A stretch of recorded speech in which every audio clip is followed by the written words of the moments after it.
আওয়ামী লীগের পরিণতির দায় শেখ হাসিনার, রাজনীতিতে ফেরার সুযোগ নেই। বর্তমান নেতৃত্ব কিংবা আগের বয়ানে দেশে আওয়ামী লীগের রাজনীতির কোনো সুযোগ নেই। যদি চরিত্র বদলে আসে সেক্ষেত্রে সময়ই বলে দেবে দলটির ভবিষ্যৎ কি হবে, বলছেন রাষ্ট্রচিন্তাবিদ অধ্যাপক আবুল কাশেম ফজলুল হক। 2024-এ এসে দলটির এমন পরিণতির জন্য তিনি একক দায় দেন শেখ হাসিনাকে। বলেন, 72 পরবর্তী আওয়ামী লীগের অবস্থা থেকে শিক্ষা নেয়নি দলটি। তুমুল এক গণ অভ্যুত্থানের মুখে 5 আগস্ট পতন হয় আওয়ামী লীগ সরকারের। ওই সময় রাজনীতির আলোচনায় নানাভাবে আসে দলটির নাম।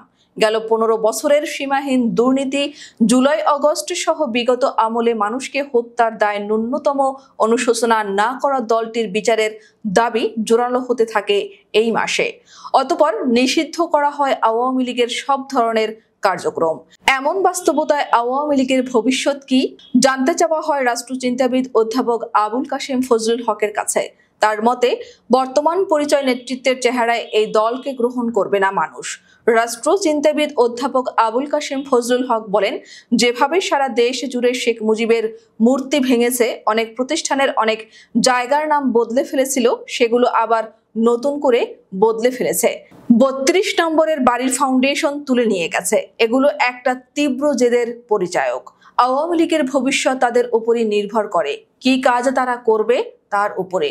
শুধু শেখ হাসিনা আমল নয়, 72 পরবর্তী ঘটনা থেকে শিক্ষা না নেয়ায় এই পরিণতি হয়েছে দলটির। তিনি আরো বলেন, শেখ মুজিবুর রহমান যখন প্রধানমন্ত্রী ছিলেন, পরে বাকশাল গঠন করে রাষ্ট্রপতি হন। প্রকৃতপক্ষে তো তার সমর্থক বলতে ছিল না। দলটা বড় ছিল, তার অনেক কর্মী ছিল। কর্মীদের মধ্যে আওয়ামী লীগে থাকলেও অন্তর্বিরোধ ছিল। খন্দকার মোস্তাক তো আওয়ামী লীগেরই নেতা। সেই সময়ের অবস্থার সঙ্গে শেখ হাসিনার ক্ষমতাচ্যুতি বা পালিয়ে যাওয়ার মিল আছে। ইতিহাস থেকে শিক্ষা নেওয়া দরকার। এটা আমরা বলি বটে, আগে রাজনীতিবিদরা বলতেন, এখন বলেন না। তিনি বলেন, দল মত কিংবা পথ ভিন্ন হতে পারে, দেশের স্বার্থে সবাইকে এক পথে না রাখায় আওয়ামী লীগের করুণ পরিণতি। উল্লেখ্য, শেখ হাসিনার নির্দেশে জুলাই আগস্টে সংঘটিত হয় বাংলাদেশের ইতিহাসে ভয়াবহ হত্যাকাণ্ড।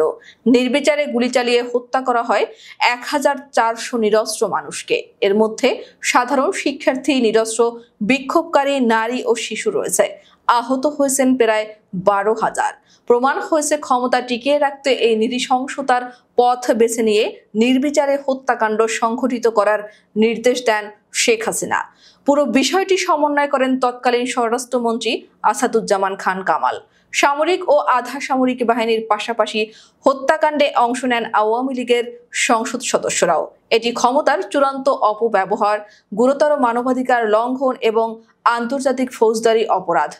আন্দোলনকারীদের অনেকে প্রাথমিক পর্যায়ে আইনশৃঙ্খলা বাহিনী ও আওয়ামী লীগের নেতাকর্মীদের দ্বারা যৌন হয়রানির শিকার। জাতিসংঘের মানবাধিকার বিষয়ক হাই কমিশনারের ফ্যাক্ট ফাইন্ডিং রিপোর্টে এসব উঠে এসেছে।